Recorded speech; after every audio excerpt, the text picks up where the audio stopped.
Naalala yung presentation natin ng college sa thesis. Ganun na ganun, ha? Ganun na ganun yung gagawin natin, okay? Hindi tayo magpapakabo. Okay?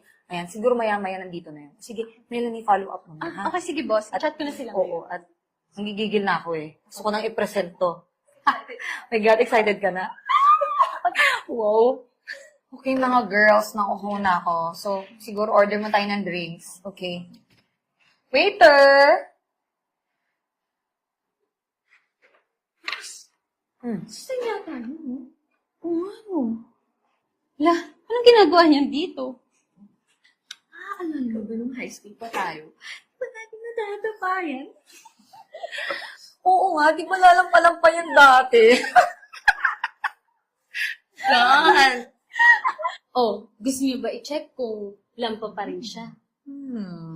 Mukhang magandang idea yan. Mukhang pagaganahin na naman natin ang ating Tripper Activate! Oh my God, oh my God, oh my God! Ito na naman ang ating trip! Excited ako! So girls, alam niyo na, just like the old days. Oh my gosh. Wait. Sang.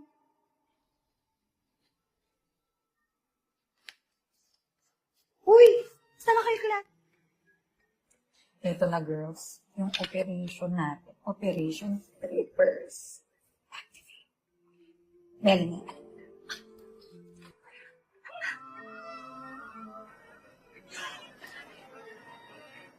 Oops! Sorry.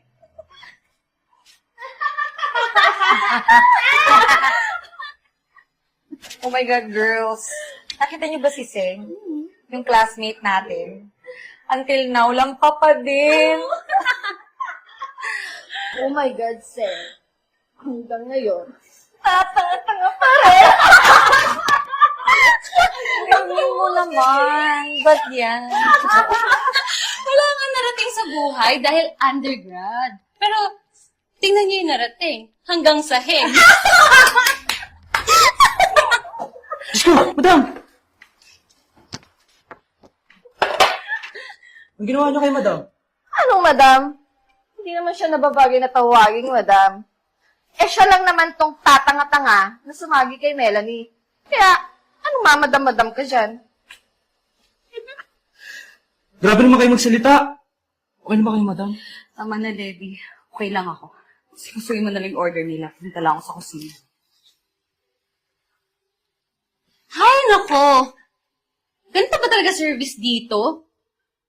The multi-branches of Sharahati Soup and other businesses around the world.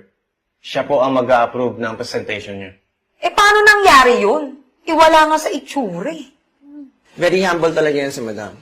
Ayaw niya i-reveal yung identity niya as a rich person. Pasensya na kayo mga classmates dahil kaka-open ko lang kasi ng branch ko dito. At ang mga tao ko dito, skeletal pa. So, itong si Levi, siya yung gagawin kong branch manager dito. Tinuturuan ko siya sa mga operasyon dito. I guess the meeting is over. Maybe we will proceed to another advertising agency instead.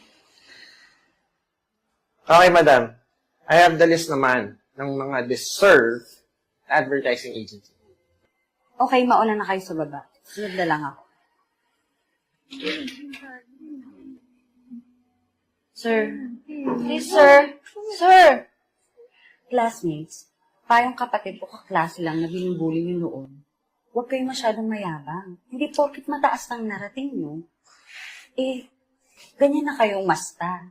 Dahil dyan, yan ang magpapabagsak sa inyo balang araw. Better luck next time, girls.